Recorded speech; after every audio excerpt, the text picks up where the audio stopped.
Vamos abrir nossas Bíblias para nós meditarmos hoje em Gênesis, capítulo 45. Gênesis 45, o verso 4 e o verso 5. Abra sua Bíblia, o seu celular, e vamos meditar nesse texto. E eu queria ministrar nessa história o tema: como a graça trabalhou adiante das aparentes desgraças de José. Guarde esse título: como que a graça trabalhou na frente, adiante das aparentes desgraças de José. A Bíblia diz que Deus era com José, que Deus foi favorável a José. Por isso, nós temos aí uma coisa que nós temos que observar, que o favor de Deus, ele sempre operou na terra, sempre esteve presente, acima de qualquer regra, acima de qualquer dificuldade, acima de qualquer defeito.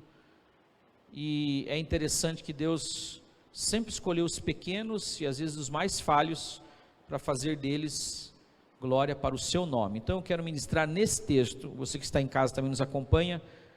O tema é como a graça trabalhou adiante das aparentes desgraças de José. O verso 4 e o verso 5 diz assim: cheguem mais perto, disse José a seus irmãos. Quando eles se aproximaram, disse-lhes: eu sou José, seu irmão, aquele que vocês venderam ao Egito. Agora não se aflijam, nem se recriminem por terem me vendido para cá, pois foi para salvar vidas que Deus me enviou adiante de vocês. Vamos fazer mais uma oração? Feche os olhos. Queria que você pedisse a Deus que falasse contigo, ministrasse ao teu coração, trabalhasse no teu coração e abrisse os teus olhos para você ver que Deus está operando na sua vida. Obrigado, Senhor, em nome de Jesus, pela tua palavra, agradecemos, e eu te peço que o Espírito Santo, que é o Espírito da palavra, que traz vida à palavra, venha iluminar os olhos do nosso entendimento e possamos conhecer mais e mais do teu glorioso, grandioso amor, em nome do Senhor Jesus. Amém e amém. Glória a Deus.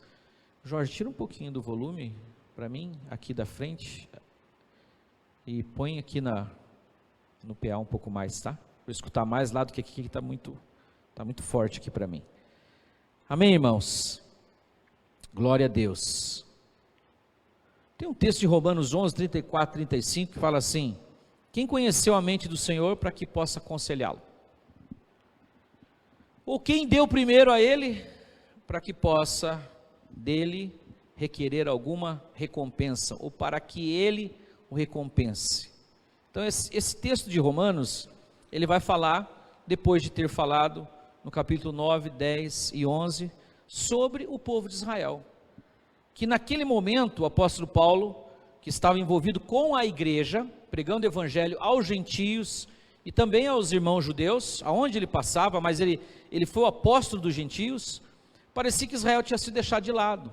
Essa grande nação, guiada, sustentada, ela nasceu no coração de Deus, de uma promessa que ele fez para Abraão, e aí vem na sequência até chegar em Jesus, e parece que agora tudo que eles esperavam não é mais para eles, ou eles não estão fazendo parte dessa bênção, com exceção dos judeus que se convertiam, né?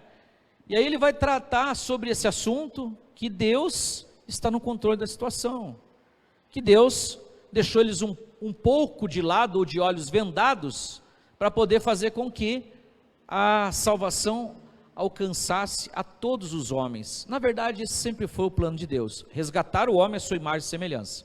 O plano de Deus não é só para Israel, só que Israel achou que era só para eles, e aí então eles ficam cegos, não veem Jesus, não recebem Jesus, e Paulo está falando com a igreja da seguinte forma: gente, não pensem que vocês são melhores do que eles, vocês não são melhores do que eles não são melhores do que vocês, mas vocês não são melhores do que eles estão cegos no momento, para que a salvação, a bênção alcance todas as nações, porque eles falharam na pregação do evangelho. Eu fico pensando sobre nós, né? nós falharmos na ministração do Evangelho, de nós sermos testemunhas também, porque a igreja está acomodada, nós estamos vivendo assim, tipo como se fosse um parênteses, ou um vácuo, né?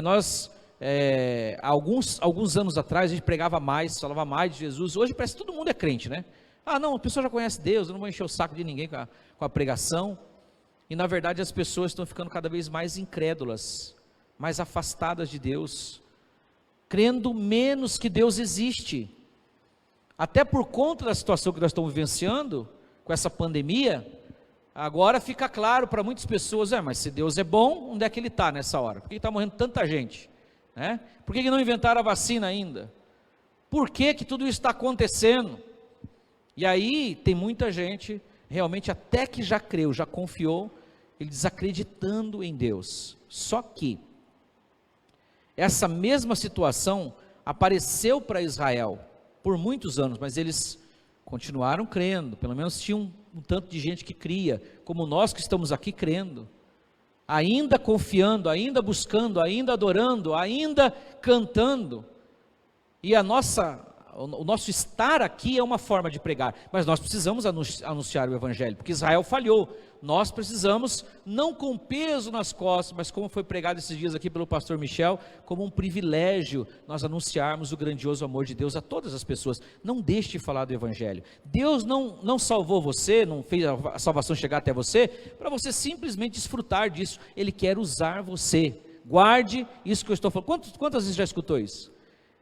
Quando é que você vai começar, pelo menos na tua rede social, né, você mandar mensagens para os teus irmãos, para os teus amigos, familiares, divulgar a palavra do Senhor, ter um momento com Deus de manhã, uns 3, 5 minutos, Deus fala com você e você compartilha com as pessoas. Pastor, mas tem tanta gente falando, mas tem pessoas que é para você falar, elas confiam em você, elas acreditam em você, são seus amigos, são pessoas que vão confiar no que você está falando, não tenha medo, não tenha vergonha de divulgar. Agora, voltando para a questão aqui do texto, nesse momento que Paulo compõe essa canção, ele levanta uma questão, olha, ninguém deu para Deus primeiro para que possa requerer dele, então tudo é favor e merecido para as nossas vidas, amém? Dá para entender isso? Tudo é favor e merecido, Deus não tem dívida com ninguém, a criação, o sustento, a provisão, a prosperidade, tudo que nós temos é favor e merecido sobre as nossas vidas. Agora, quando nós olhamos para a vida de José, nós vemos que, como o pastor Michel pregou semana passada, parecia que alguma coisa na vida dele não tinha nada a ver com o Deus que o pai dele acreditava, que o vô dele acreditava, que o bisavô dele acreditava. Não sei se você sabe que o bisavô de José é Abraão, né? Estão ligados, né, irmãos? O bisavô de José é Abraão. Abraão, Isaac, Jacó, José, né? Então, esse Deus que o pai dele creu e tinha tantas promessas, agora, no estado particular dele, ele está passando por uma caminhada que é muito bonita, começa aqui no capítulo 38, né, de Gênesis, a história de José, e você vai acompanhando essa história. Eu quero acompanhar, resumir em 4 pontos aqui para os irmãos, sobre essa jornada dele, de aparentes desgraças, mas a graça sempre estava adiante, ou seja, o favor de Deus estava diante dele. Você olha para esses patriarcas e fala assim, mas eles eram homens santos, eram homens maravilhosos, é por isso que Deus operava na vida deles. Não, eles eram igual a mim e a você. Será, pastor? O Mateus que gosta de falar para mim, será, pai? Gosta de contestar o tempo todo. Será que eram? Eram homens e mulheres iguais a nós. A Bíblia diz que eles eram sujeitos às mesmas paixões. E nesse momento, com certeza passou pela cabeça dele, aonde está Deus? Porque ele passou um inferno na vida dele, e tudo parecia desgraça, né? Então, começa pelo seguinte, lá no início da história, Deus tira José da zona de conforto, a zona de conforto dele é abalada completamente, mas ele não deixa de perder a presença, o favor de Deus estava com ele, porque todo o envolvimento que ele, então, vai conversar com seus irmãos, primeiro conta o sonho, fala, tive um sonho, e eram 12 feixes, né? Na verdade, e tinha um que era, né, o maior tal, e todos se curvavam para ele. Os irmãos já sacaram e falaram assim, então quer dizer que o pai dele falou, todos nós vamos servir a você? Ele falou, gente, eu estou contando um sonho, eu tive um sonho, e esse sonho foi Deus que deu, não era desejo de José ter os seus irmãos servindo ele, mas ele está lá tranquilo, vivendo uma vida de príncipe, ele era o queridinho do papai. O pai Jacó fez uma túnica especial para eles, aquela túnica era uma túnica de quem comandava escravos, comandava servos, e os seus irmãos, os outros 10 irmãos, era ele e o Benjamim, que eram 2 irmãos queridinhos do papai, filho da mulher que ele amava. Os outros eram das concubinas, da Leia, né? das mulheres que aparentemente Jacó não amava. É o que o texto fala, que ele amava a Raquel, ele queria, né, que a Raquel fosse a mulher dos sonhos dele. Teve toda aquela história, mesmo para surgir os 12 patriarcas. Agora ele está muito tranquilo, vivendo a vida de príncipe, e de repente, a sua estrutura é completamente abalada, e é abalada, não por uma coisa assim que é externa, dentro da casa dele. Presta atenção, as nossas maiores provas, maiores lutas, elas acontecem dentro da nossa casa, com os nossos familiares. Você sabe por que o governo quer que os nossos filhos vão para a escola, para eles poderem educar?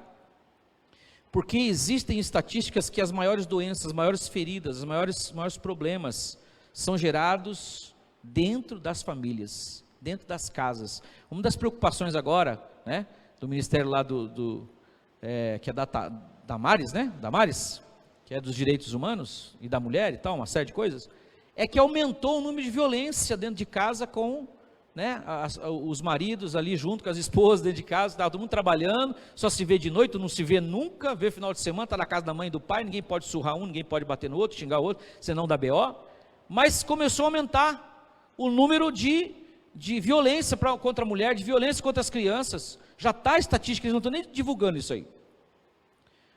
Então eles têm essa ideia, dentro das casas que geram os maiores problemas. Começa a acompanhar a vida de Abraão, né? Você vai vendo que os problemas, realmente eles surgem dentro da casa, dentro dos casais, dentro das famílias, porque não é fácil ser marido, esposa, filhos, não é fácil ser pai, não é fácil ser mãe, não é fácil essa estrutura que tinha que ter um formato de perfeição com pessoas imperfeitas. Como é que você vai ter uma vida feliz e perfeita dentro de casa se nós somos imperfeitos? Então se leva 10, 15, 20, 30 anos para você amadurecer, para você crescer, para você ter maturidade. Acho que as pessoas deviam casar com uns 50 anos, mas ele está velho demais, né? Nem todo mundo é Sara para 90 anos ter filhos.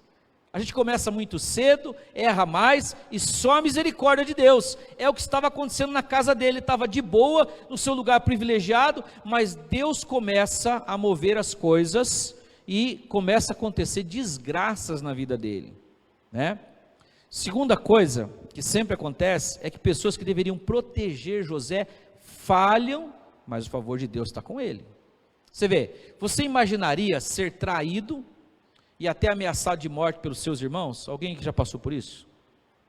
Eu não passei. Mas a inveja e a mágoa dos irmãos foi tão grande com José, que esses irmãos que eram para protegê-lo, porque eram mais velhos, não é assim que acontece? Os mais velhos cuidam dos mais novos. Inclusive, quando tinha guerra, se acontecia, né, como hoje, se um irmão da gente, desde a escola, né, irmão da gente, o cara ameaçava lá uma irmã que ia bater, você já queria ir para cima, você não queria deixar. A Nídia aqui que diz que defendia bastante essa hora, né, Nídia? Eu vi a história lá, né? Mas você quer cuidar dos seus irmãos, seus familiares. Então, nesse abalar da estrutura de José, né, essas aparentes desgraças, a graça continuava presente. Por quê? Quando eles decidiram, vamos matar José, aí o irmão mais velho falou assim, não, matar não, né, é demais, não vamos matar não, então vamos jogar ele no poço para ele morrer lá. Jogar no poço. Aí no poço, eles pensam, não, então vamos vender esse cara, e vende ele para os midianitas, e ele não morre, não é espancado, não sofre tanto, ele está passando humilhação. Então a aparente desgraça, ela está envolta pela misericórdia e pelo favor de Deus, ali na vida de José. Aí ele é jogado, né, lá no mercado de escravos, eu estou adiantando a história que os irmãos já conhecem, mas estou pontuando algumas coisas para chegar no ponto que eu quero colocar para os irmãos que mostra o que o texto está trazendo para nós. Ele então vai para uma situação que ele vai para o mercado de escravos, é comprado por Potifar, é levado para uma casa e lá ele prospera. O favor de Deus era com ele, ele se tornou o gerente de tudo que o Potifar tinha. Você imagina, você sai de um poço, vai para o mercado de escravo, mesmo escravo, você é colocado como um dirigente, um gerente. Então acontece o seguinte com José, que ele então estava numa boa. Ali aquele estágio para ele é um estágio de salvação, é um estágio de socorro, é um estágio de sair de um estado terrível e estar num conforto, aparente conforto. Bom, agora a desgraça passou. Ele sai daquela situação lá, da traição, do poço, da venda, e é interessante que essas pessoas que deveriam protegê-lo são as que falharam com ele, como acontece com a gente também. Pessoas que talvez deveriam defender, cuidar. Veja, nas casas acontece muita inveja, muita briga, muita desavença, principalmente casas que têm 2, 5, 10, 12 irmãos. Minha casa tinha 8. Então sempre tem aquelas briguinhas, sempre tem aquelas lutas, sempre tem as magoazinhas, as invejas, e na hora que a pessoa deveria proteger, às vezes um próprio irmão fala, você está vendo? Quebrou a cara, é bom para ele aprender. É bom para ela aprender. Então a gente se torna até, ou se tornam, na nossa casa, os juízes, os algozes. Não, ele tem que se ferrar mesmo para ele se tornar uma pessoa melhor. E nós que deveríamos defender uns aos outros, alguém que deveria nos defender, está torcendo pela nossa desgraça. Foi demitido. Também estava dando uma de bom lá, né? Achando que era o bonzão da boca. Olha, teu irmão está doente, sei o quê. É Deus tratando com ele. Isso aí no meio evangélico acontece muito, né? Deus está tratando com esse camarada, precisa ser tratado, precisa ser quebrado por Deus. Essa ideia de que Deus quer quebrar a gente. Irmãos, eu creio que você já passou por isso, muita gente já passou, talvez alguém que está em casa nos ouvindo já passou, mas a gente vê que depois que essa situação acontece, a gente vê que Deus estava com a gente, cuidando, guardando, protegendo. É a graça indo adiante da desgraça. Agora José está no estágio que ele falou assim, bom, agora passou o problema, me venderam, estou aqui numa casa, estou de gerente, estou de boa, e ele fala assim, agora eu estou salvo, é o que eu precisava, sair da desgraça, porque ele mandava em tudo. A própria mulher do homem lá tentou, né, tomar ele para ela, e aí acontece toda a situação que ele vai para a prisão, etc. Então ele sai do momento que tudo parece que está tudo bem, que está de boa, mas não é ainda o que Deus tinha preparado para ele. O favor de Deus está conduzindo ele para uma situação muito melhor. Ele já está confortável. Na nossa caminhada a gente sai fazendo uma aplicação e a gente se acomoda daí num degrau, 2 degraus, 10 degraus que a gente sobe. Aqui está bom para mim, de repente desmorona tudo. E aí você pode pensar assim, poxa, eu achei que tinha chegado o momento em que eu saí da desgraça, saí da lama, saí do problema, e agora parece que a minha vida está virando de ponta cabeça de novo, que foram muitos anos na casa de Potifar, muitos anos, ele vivendo numa boa, e agora tudo é abalado de novo. E aí o pessoal fala assim, não tem nada tão ruim que não possa piorar, né? É assim que é o ditado que fala. Esses abalos, né? Você está sendo levado, está sendo conduzido e a desgraça parece que aumenta. Não, a graça de Deus está presente, está te conduzindo para uma situação melhor.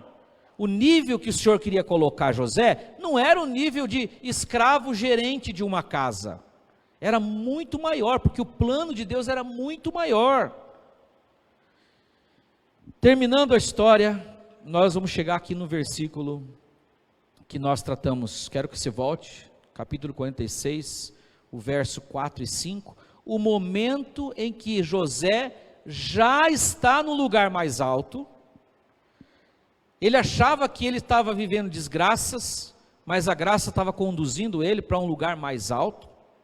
Isso pode acontecer comigo, pode estar acontecendo com você, pode acontecer com você, e você entender que Deus não te desamparou, Ele não te deixou, Ele está com você e está te conduzindo para lugares mais altos.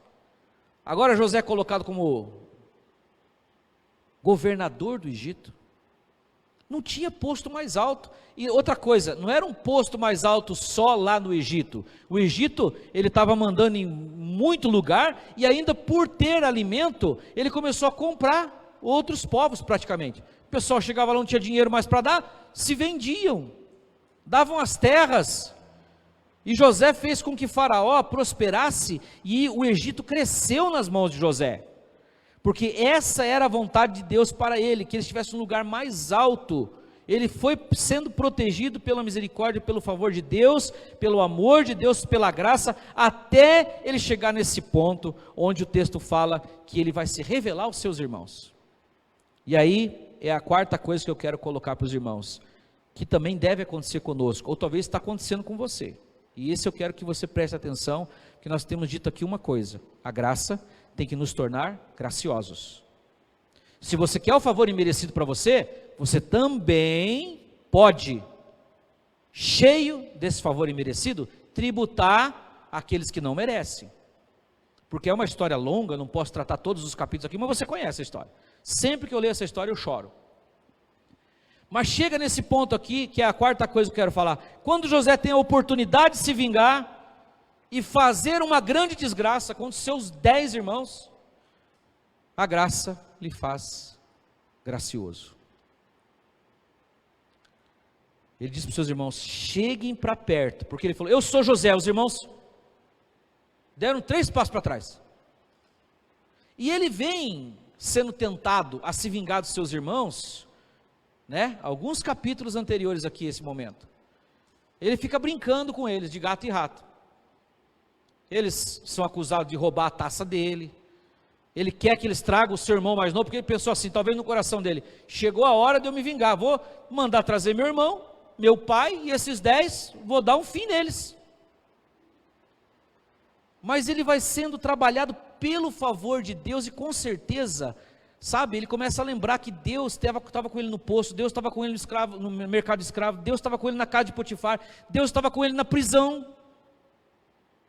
Ele foi pressionado, ele foi apertado, mas ele não foi destruído, porque o favor de Deus estava com ele. Acontece conosco também. A gente pode passar pelos piores desertos, o Senhor dos exércitos está conosco. Deus está com você lá no meio do deserto, na dificuldade, na hora da morte, na hora da desgraça. Se Deus tem um projeto, e Ele tem para cada um de nós, Ele vai movendo nas desgraças. Eu estou usando esse trocadilho, nas desgraças nós vemos a graça de Deus sobre nós.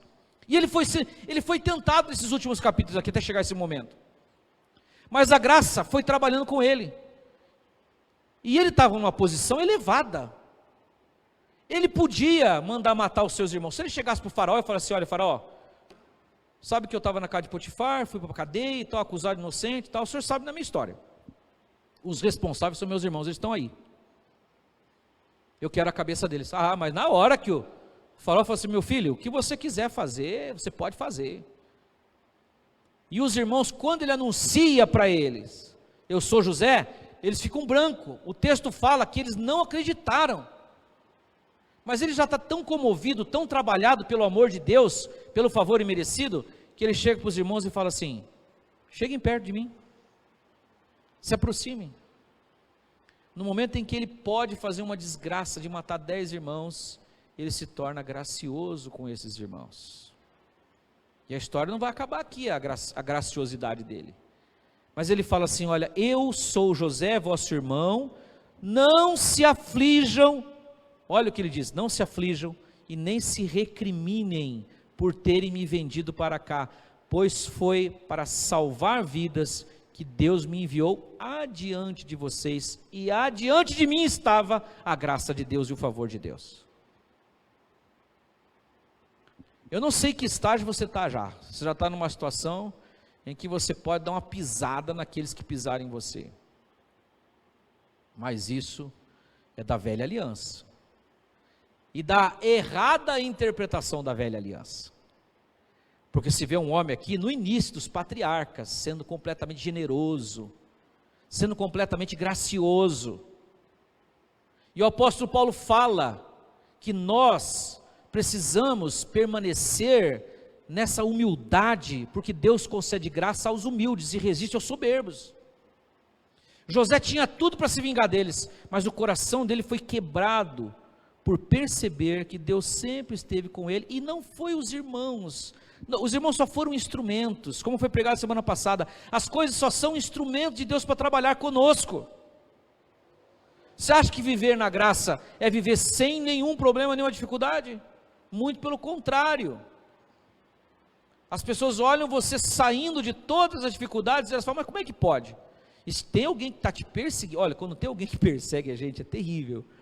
Essa pessoa pega por birra de ficar no teu pé te enchendo o saco, sonda a tua vida, fica olhando tudo que você faz, fica torcendo para você cair. Quando se está de pé e está bem, você nem quer que a pessoa faça alguma observação, mas ela está lá, mas deixa que tua hora vai chegar, entendeu?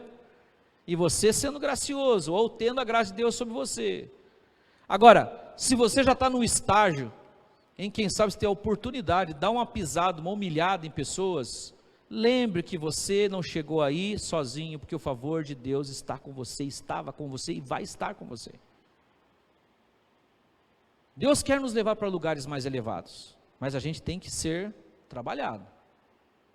Deus quer te colocar em posições melhores, em todo sentido, intelectualmente, espiritualmente, materialmente. Mas, se nós não permanecermos, nesse favor de Deus, aquilo que vem para ser bênção na nossa vida, pode se tornar em maldição. José compreendeu, não, Deus tem um plano maior.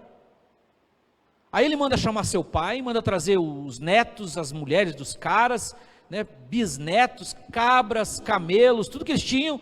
Olha, eu vou deixar vocês morar na terra mais preciosa que tem, vocês vão morar comigo. Faraó sabe do que está acontecendo ali, aquela reconciliação com choro alto, choro que lavou a alma. Foram 20 anos de sofrimento, aproximadamente, e aquela reconciliação, ela traz para eles, um momento assim de elevação, porque eles vão morar na melhor terra do Egito, porque Deus queria preservar. Ele fala assim, gente, já teve 2 anos de fome, tem mais 5, e vocês precisam vir para cá, senão vocês vão morrer. E quando eles vão para chamar o pai, o faraó e o José mandam um monte de coisa, jumentas carregadas de coisas. Ele dá muda de roupa nova para os seus irmãos, para o Benjamim, dá umas 300 mais ou menos, é o que o texto fala. Mas daí a coisa, ela vai adiante, e se você for nos capítulos posteriores, depois que o Jacó morre, aí os irmãos falam assim, bom, agora ele estava só esperando o pai morrer, agora ele vai se vingar de nós. E quando eles chegam para José e falam assim, olha José, inventa uma história, o nosso pai, antes de morrer, falou assim, fala para o José perdoar vocês, já estavam achando que chegou a hora deles morrerem. Parece o filme lá do Poderoso Chefão, que é a hora que morre a mãe do Mike, aí ele manda matar o irmão, eles acham que vai acontecer isso com eles, aí eles inventam uma historinha, não, o pai falou para você perdoar a gente, e quando eles vão falar isso, se ajoelha diante de José, fala, não mata a gente não. José chora por quê? Porque ele pensou assim, eles ainda não acreditam em mim, eles não confiam em mim, não confiam que a graça de Deus me tornou uma pessoa sem rancor, sem mágoa, sem ressentimento. Eles acham que eu vou me vingar deles, estava esperando o pai morrer. Ele chora, deixamos os irmãos e fala assim, gente, eu não vou matar vocês. E aí ele prevê uma coisa, que eu quero que você vá comigo, para nós encerrarmos nessa noite em Hebreus 11, e daí nós voltamos aqui. Olha que interessante, irmãos, o que a graça fez com José? Deu a ele revelação, além dele ter a capacidade de interpretação de sonhos, que Deus deu para ele. Hebreus 11, eu quero que você em casa leia 10, o Hebreus 10, e depois você leia o 11, para combinar os dois essa semana, tá? Você leu o Hebreus 10 e leu o 11, no 10, Paulo está falando da antiga aliança, Paulo está falando que essa aliança foi renovada, Paulo está dizendo que é uma aliança muito melhor, e dizendo para os hebreus, não para nós, não é para nós, essa carta não é para nós, embora a gente tire lições dela, é para os hebreus, dizendo que aqueles que tinham se convertido ao Senhor Jesus e estavam voltando a sacrificar, estavam pisando no sangue da aliança, porque a velha aliança tinha passado, tinha vindo uma aliança nova. E ele termina o capítulo 10 dizendo que era preciso entender que tudo isso vinha pela fé, porque ele diz assim: o meu justo viverá pela fé, e se ele retroceder, a minha alma não tem prazer nele. Aí ele começa o capítulo 11 falando pela fé, pela fé, pela fé, pela fé. Agora veja o que fala sobre José. Aqui na frente, você vai encontrar no verso 22, pela fé, José, no fim da vida, fez menção ao êxodo dos israelitas do Egito e deu instruções acerca dos seus próprios ossos. Isso aqui parece uma coisa assim sem sentido, né? É só uma recomendação para enterrar ele lá na terra de Canaã. Quando o pai dele morre, ele chega para o faraó e fala assim: olha, faraó, eu preciso da autorização para enterrar meu pai, porque eu jurei para ele que ia levar lá. E você imagina que o governador do Egito vai poder deixar toda a responsabilidade e ainda levar um monte de administradores com ele. Ele levou. E olha, ele pediu para embalsamar o corpo dele, levou 45 dias para embalsamar o corpo de Jacó, para poder viajar e não apodrecer no caminho, né? Porque a viagem era longa, ali em termos na época. Quando eles chegam no Jordão, eles fazem 7 dias de pranto. Então, ele desestrutura toda a organização do faraó, que estava ali num momento de crise, como nós estamos vivendo hoje. Mas ele vai e enterra o seu pai. E ele vai ser enterrado? Bom, ele deve ter por volta de uns 40 anos, mais ou menos, agora. E ele vai viver até 110. 40 para 110? Dá? 70, tá certo? 70 anos ainda ele ficou lá.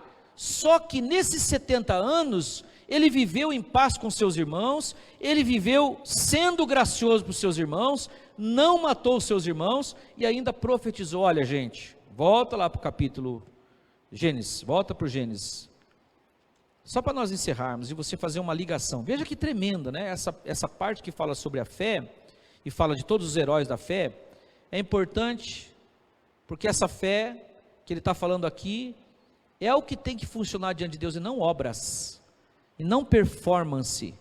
Escute aqui o que eu estou falando. Nós somos ensinados pela religião a produzir obras que agradem a Deus. Não, você produz obras porque Deus já se agradou de você. Amém?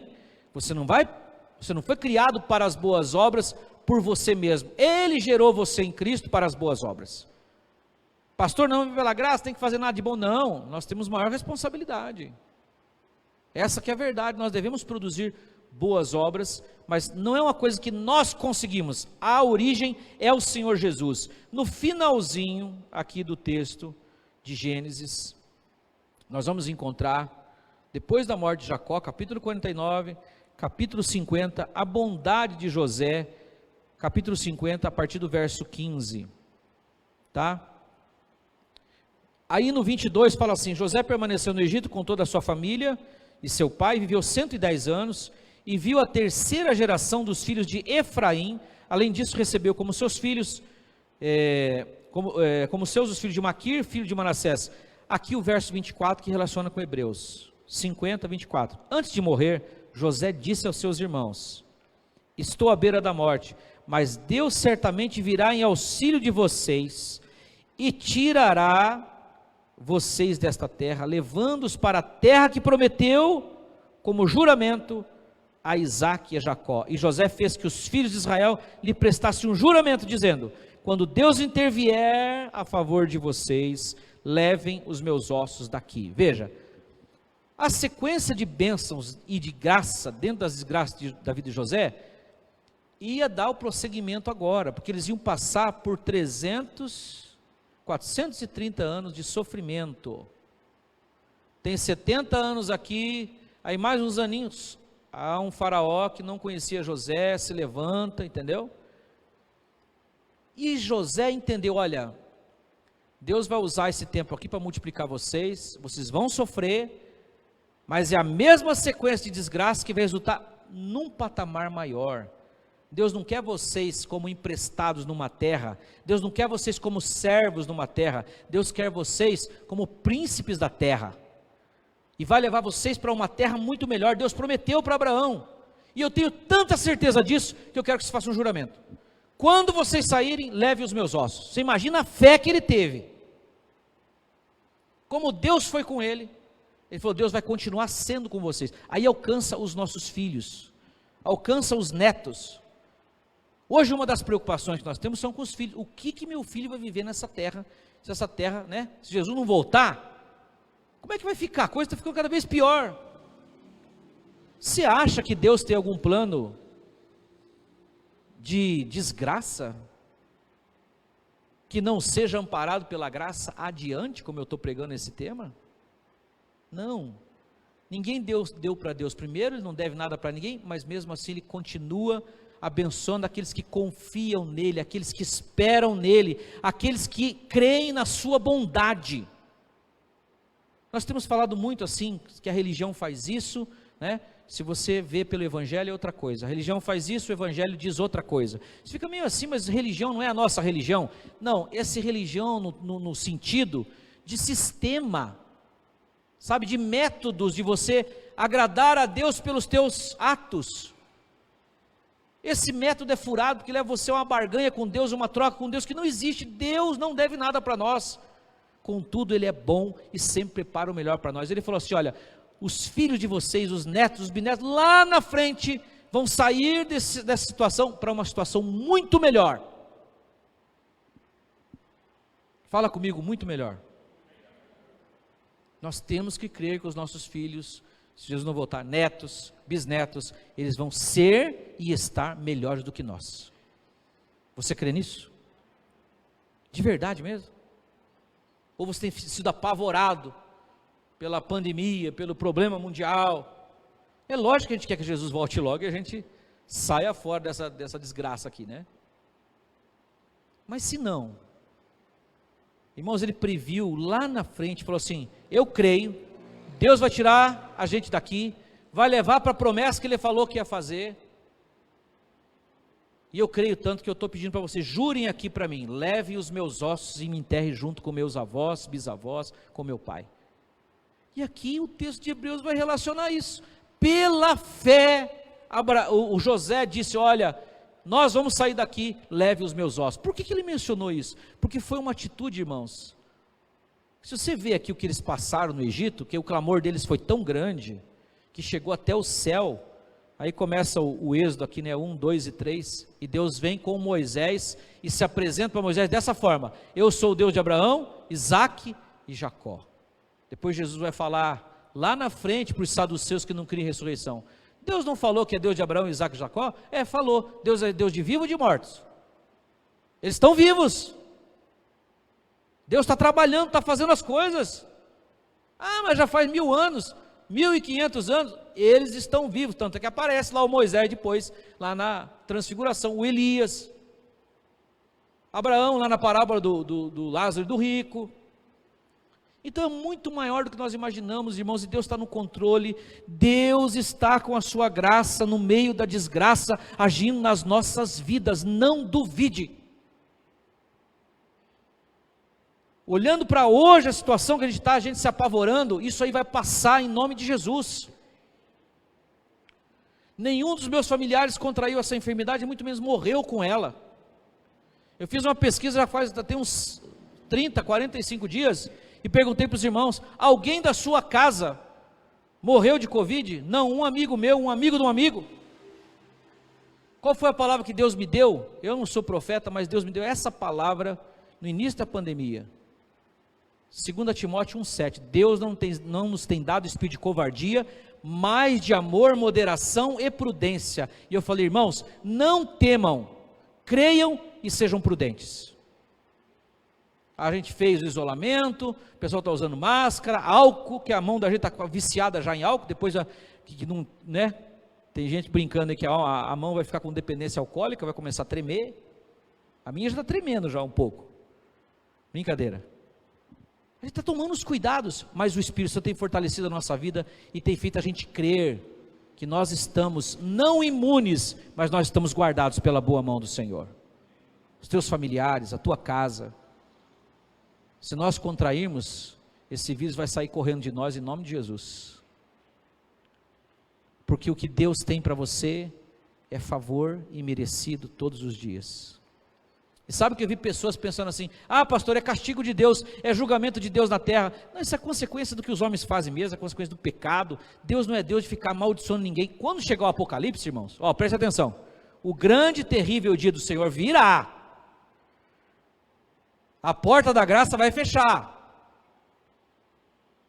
porque Jesus, quando leu o texto, em Lucas 4, o Espírito do Senhor Jeová está sobre mim, porque Ele me ungiu para evangelizar os pobres, os contritos, os quebrantados, sarar as feridas, e apregoar o ano aceitável do Senhor. Lá no texto de Isaías 61, tem mais uma frase: e também proclamar o grande e terrível dia do Senhor. Jesus não leu esse texto, essa parte ele não leu do rolo, porque nós estamos no período em que a graça se fez presente na pessoa do Senhor Jesus, está em nós,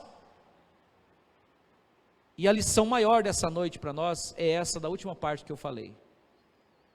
Deus concedeu e está te concedendo graça, e vai conceder. Quando você chegar num ponto em que você está a ponto de fazer uma desgraça, deixa a graça trabalhar na tua vida, todos os dias. Seja misericordioso, perdoe. Ah, mas eu tenho que ir lá e ficar de amizade com aquela pessoa. Não, você pode amar essa pessoa sem gostar dela. Mas que negócio é esse, pastor? Você ama, mas você não precisa estar com ela o tempo todo, ou não precisa estar com ela. Se ama pelo amor de Deus que está em você, mas para se proteger, talvez proteger essa pessoa também, você não precisa estar lá grudado com ela, de jeito nenhum. Ah, mas você é antagônico, pastor, isso aí não tem a ver com... Não, irmãos, a gente não pode ser bobo, a gente não é imprudente. Tem coisa que é melhor você manter um afastamento, né? Um isolamento social. Mas seja gracioso, não abrigue mágoa, ressentimento do teu coração, porque essa é a frase que eu encerro nessa noite a nossa mensagem. A graça, ela nos faz graciosos. Se você entendeu, seja bondoso, generoso, compassivo, brando. Quando você ouvir alguém dizendo assim: você viu o que aconteceu com fulano? Se você não tiver nada para dizer de bom, fique quieto. E nem faça assim. Não faça assim. Você vai ser tentado. Fique quieto. Ou abra a tua boca e fala assim: que Deus abençoe. Deus tenha misericórdia da vida dele, da vida dela. É a melhor coisa que você pode fazer, porque Deus é misericordioso. Amém? E quando Deus usar de misericórdia com ela, você não vai ficar chateado com Deus. Você mesmo disse que Deus tem misericórdia. Então, no trabalhar de Deus na nossa vida, essas desgraças podem acontecer, mas o favor de Deus estava, esteve e vai permanecer na tua vida. Vamos orar? Fica em pé, descansar um pouquinho. Nós estamos indo para a nossa casa. Vai ter o cafezinho ali para os irmãos. Agora tem uma aguinha mais gelada lá no bebedouro.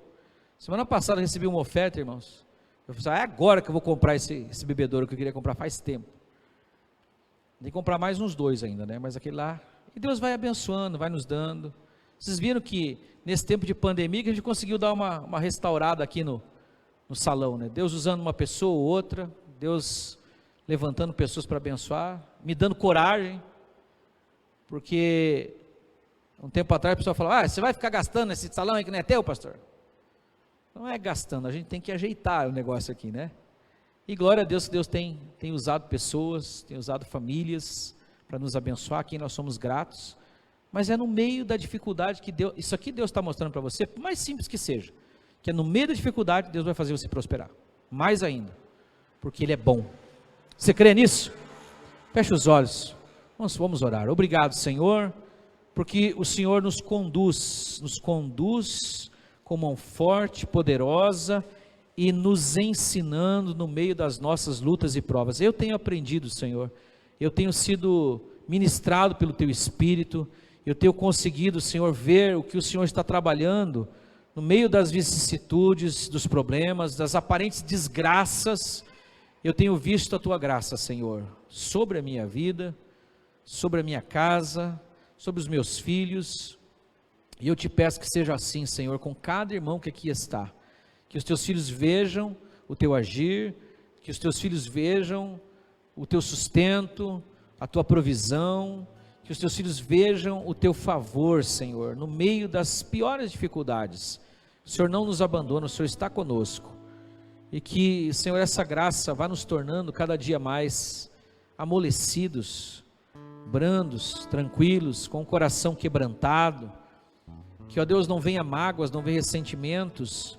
Por mais que sejamos abandonados, quem sabe traídos, deixados de lado por aqueles que têm às vezes que nos proteger, cuidar de nós, que o nosso coração não se amargue, que o nosso coração não esteja, Senhor, sendo tornado em fel, mas nós vejamos que o Senhor está à frente de todas as circunstâncias, que o Senhor está nos favorecendo em todas as coisas. Toma cada vida, cada irmão, cada casa, cada lar, aqueles que nos ouvem, Senhor, agora, nessa transmissão, que eles sejam impactados por essa história mais uma vez, e eles possam dizer, aqueles que, quem sabe, da sua casa, o traíram, o deixou, o abandonou, que eles possam ver que o Senhor tem nos mantido com o coração bondoso.